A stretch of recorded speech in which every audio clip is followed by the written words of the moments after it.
Before we discuss XRP, I must state that because all banks use SWIFT, the price of XRP is at a glass ceiling. In this essay, they discuss how Ripple is replacing SWIFT, and I agree with their points. The political landscape in the United States is shifting in favor of Ripple, notwithstanding the bank's sluggishness. In order to allow private issuers like Ripple to expand, lawmakers have established clear regulations for stablecoins and drawn boundaries against a government-issued digital currency.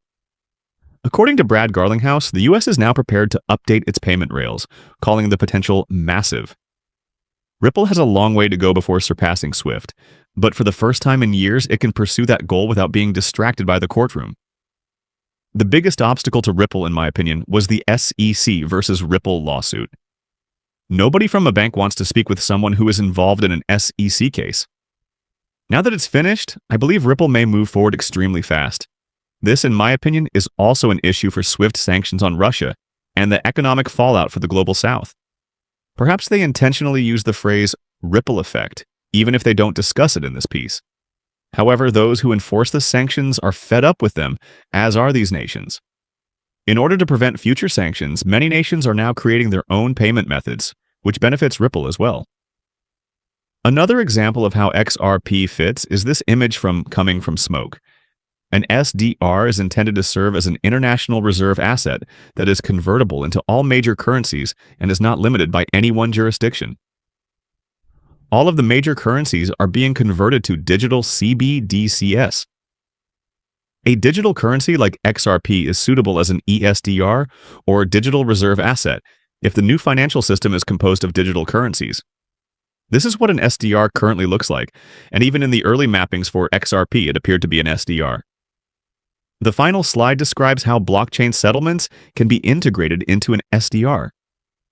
Many would contend that the IMF owns Ripple, and if XRP were to be used as an ESDR, we would be looking at a 4-digit XRP. Ripple is mistaken for the IMF by others. What I do know is that there will be enormous XRP liquidity pools everywhere. Black Swan capitalist Citibank, which is spearheading SWIFT's ISO 2022 transformation, provided this information. This is the new norm for international payments, and all banks will adhere to it. The gap is that ISO fixes messaging, not settlement.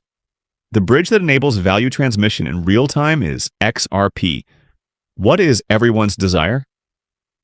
Real-time payments are what they desire. Instant satisfaction. That isn't something you get with SWIFT, and you won't get it without XRP either. In the end, it all boils down to the settlement, which is what XRP is designed to accomplish. SWIFT will eventually be replaced similarly by XRP and RippleNet. Everyone wants everything to happen in real time, which is another advantage that Ripple has. Massive XRP signal.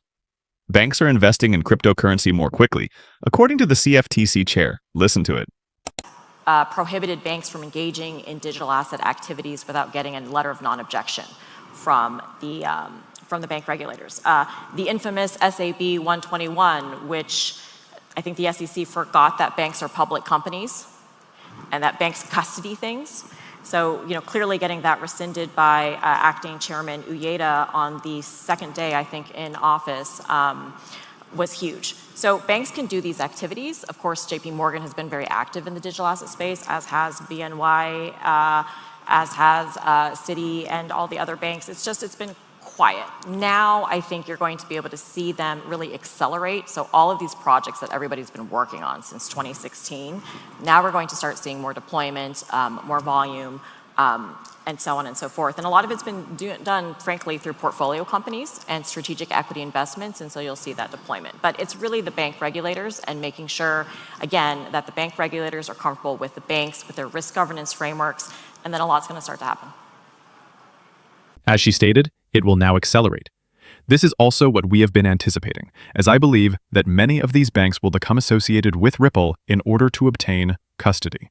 Along with using XRP for on-demand liquidity, they will also be collaborating with Ripple for cross-border payments.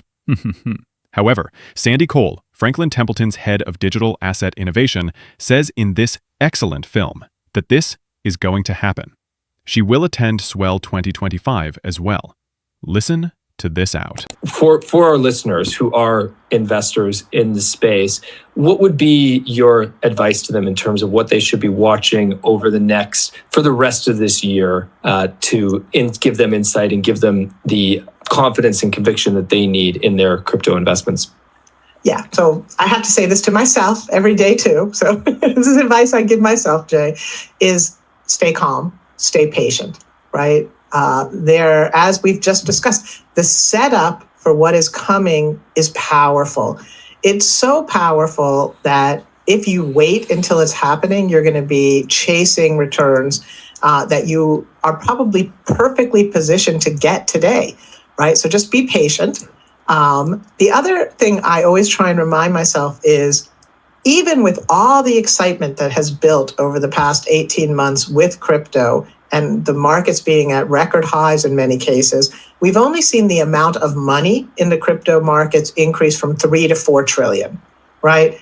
There is $100 trillion of money invested in the broader set of assets that are today not on crypto rails.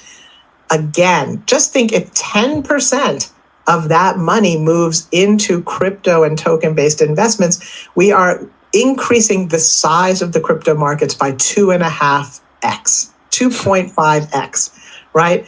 So be patient, because the wall of money is going to come, and you do not want to have liquidated and stepped aside before that wall of money hits. Be patient.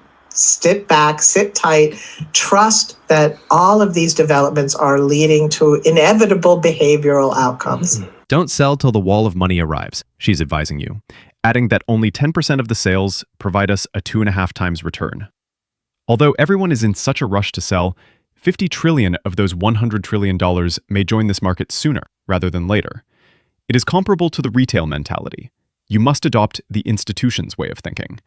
When the price of anything increases, the institutions don't say, well, I'm going to sell now because I think it's going to come back down. No, they remain where they are because they are aware of what is about to happen. Everyone knows what's going to happen. How could you possibly sell too soon? Additionally, Charles Hoskinson, the founder of Cardano, claimed that those rivals who had a chance to win had taken it too lightly, and that early ETHD EFI was in danger from Ripple's smart contract capabilities. He didn't address the reasons for Ripple's decision to drop smart contracts, or not pursue the smart contract path. In the instance of Ripple, they just did so, which created an opportunity for ETH. Listen to David Schwartz by clicking this link. That didn't work out. I mean, can you imagine the great things Vitalik could have accomplished at Ripple? No, but seriously, though, Vitalik had some great ideas about smart contracts on layer one. And at one point, he stayed on Stefan's couch, our CTO at the time, and he shared his ideas. And we were obviously very, very impressed that, he had a clear vision, not that far ahead of its time, as it turned out. And he actually, Stefan, Thomas, myself, Arthur Brito at times, and Vitalik talked about like bringing layer one smart contracts to our design. And interestingly enough, there were a variety of reasons why we didn't grab onto that idea back then. I guess you could argue we're a little late to the party talking about that now. But I think, it would have been, it's an interesting counterfactual to imagine if Vitalik had persuaded Stefan, Arthur, and I to build smart contracts into layer one on the XRP ledger in the early days. But I think what we were concerned with is that it would, and you can see this with Ethereum, that it causes the transaction fees to go up, and it reduces the transactions per second, and it does have costs. And obviously you can argue about, obviously there's benefits as well. Well, so transactions would have been slower and more costly as a result. That's the crux of the matter. Other networks would have undoubtedly moved ahead if they had smart contracts, because they would have been quicker and less expensive. But now they have the EVM sidechain. Ripple was all about cross-border payments and the derivatives market. Ethereum-based smart contracts can be used on the XRP ledger thanks to the sidechain, which doesn't impact the functionality of the main network. It does not affect whatsoever on XRP's speed or cost. Representative French Hill claims that blockchain isn't a disruptive technology, but I appreciate what he says here on BHS and streaming. Therefore, it was actually a good thing that Ripple waited for the EVM sidechain rather than implementing smart contracts right away. Listen to it. This is what has motivated me. Not Bitcoin or the white paper, but rather developing blockchain applications to minimize agency costs, improve accuracy, cut down on fraud, and enhance the efficiency of analog systems by decentralizing decision-making in a programmable way. It's not innovative, but I'm consuming it because I believe it's the way of the future. It's basically the next stage, so I wouldn't describe it as disruptive. You're switching to streaming from VHS. I've been driven by this, not by Bitcoin or the white paper, but actually by writing applications on a blockchain to lower agency costs, increase accuracy, reduce fraud, make an analog system even more effective, decentralize decision-making in a programmable aspect of it. I'm just eating up with up. I think that's the future. And so that's not, it's innovative. I wouldn't call it disruptive. It's like next step. You're going from VHS to streaming. People are going, what's VHS? What's that? Pay attention. He stated that he was motivated by improved technology available, not by Bitcoin or the white paper. For starters, it disrupts the banks because they lose out on a lot of fees, but it doesn't disrupt everything. What is the function of crypto? It eliminates the intermediary. Additionally, it completely transparentizes everything, so the bank can stop manipulating its books. It is the next move forward, which is why they call it disruptive. Innovation simply keeps moving forward. It never slows down. The same is true of technology, which just keeps getting better. Every year, a new iPhone is released for the same reason. A PC you purchased last year is out of date this year for the same reason. It's simply the nature of technology. But as innovation and technology develop further, we are now achieving a level playing field, as everyone looks beyond Bitcoin. Before, there wasn't a level playing field. Bitcoin always had an edge over the other cryptocurrencies, but technology and innovation are unstoppable. It's fantastic for XRP holders and altcoin investors in general that we're creating a level playing field, where people are now considering options other than Bitcoin. Jake Claver is the source of this. Too many people in the cryptocurrency space are naive. Without a plan, even a $100 price tag for XRP won't signify anything. Before your emotions take over, be aware of your figures and put everything in writing. Having a strategy when the momentum eventually materializes is what leads to financial freedom, not wishing for it. All this time, what have I been telling you? Create a strategy and follow it. Otherwise, you will base your sales on what other people are telling you. It will be far too soon for you to sell. Take a look at the current alignment. We've been waiting for this moment for years, and it's finally beginning to materialize. Jake Claver is also responsible for this, since I frequently discuss borrowing against your cryptocurrency. Listen to what he has to say on taxes. So it's a couple different ways that you could structure this. If you're worth $100 million, PPLI is definitely a vehicle that you probably would want to know about. And you would want to structure a policy that you could be able to borrow against. Now, it takes some time. Most of those need to be a 5-pay or a 10-pay, which means you pay that over a period of time. Then you're able to, borrow against the cash value in that policy as the assets appreciate. You could borrow against those assets inside the LLC and draw down a line of credit against them. And then as they appreciate, you just refinance the loan with the same assets, and you might buy an annuity that would make the interest payments for you so that you don't have to worry about that, and you could live off the rest or use it to fund your lifestyle or buy a business. You do whatever you want to do with the money because it's tax-free since debt is not income. You do need to service the debt though, so again, it's interest only on most of these notes with a balloon payment at the end for the total. So hopefully maybe you're going to buy an asset with it that doubles in value over 12 months or over the term of the note, and then you're able to sell that investment, recoup your original, and have another 20 million, and then pay off the original note, and you've still got the asset or a portion of the asset or the company. That'd be a great way to do that. Or you buy public stock that's going to double over a 3 to 5 year period, and then you're able to borrow against that and be able to pay off the original note on the other side, maybe at a lower interest rate. That is how wealthy people grow their portfolio. They buy, borrow, die. And most of the time they use the insurance vehicle and some reinsurance to be able to pay off the debt. So if you got it inside of an insurance policy and you borrowed against that and you got the cash value, or even if you had it on another note, you could make the lender the beneficiary of an insurance policy for the total amount that you owed them and just pay the premiums into that policy so that they didn't have to liquidate your assets when you die to be able to pay off the note. It'll go to your beneficiary. It'll go back to your estate, and then they would get the life insurance policy to cover it. So there's a lot of different ways that you can structure it to make sure that it gets paid off at the end of your life and the assets aren't liquidated. But if you don't do that, then they would just liquidate whatever portion of assets they need, pay themselves back, and then they would pass the rest of it back to your estate. We do a lot of wealth management and wealth planning, and insurance is a big component of that. As he stated at the start of the video clip, you don't need to have $100 million, but you should have an LLC, and he's right.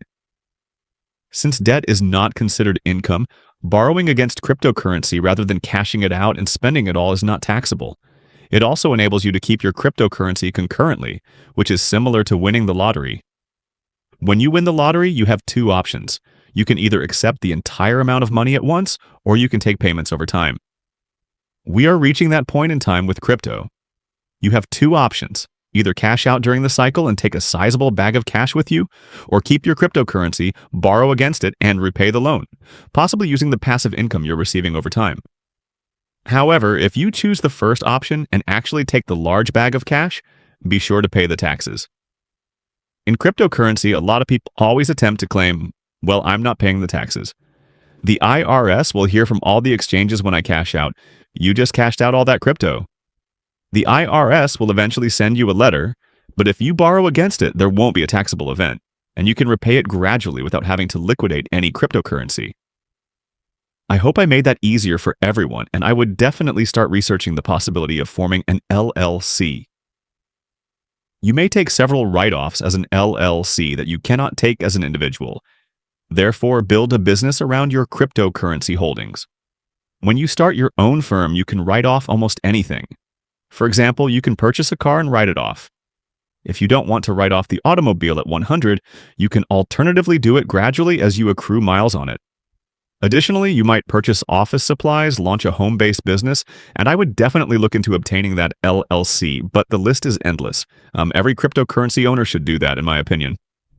Avoid going through these online processes as they frequently fail to register your LLC, making your business illegal. Ask a local attorney how to form an LLC. They will typically take care of everything. You simply pay them, and you're up and running as a small corporation. Make sure you have a plan because many people are going to make a lot of money in cryptocurrency.